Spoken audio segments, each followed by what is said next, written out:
তুই ঘরে ঢুকে আছিস পাগলি হোলি খেলেলে, চলো সঙ্গে মিলে খেলবো হোলি তুহ রঙ লাগাইলে। তুই কেনে করিস রে পাগলা এত করতব, বাপে মায়ে দেখলে এখন কি বলিবে কি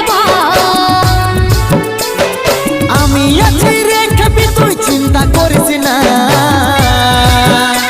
আজি রঙ লাগাই করবো এমন ভাবনা করিস না।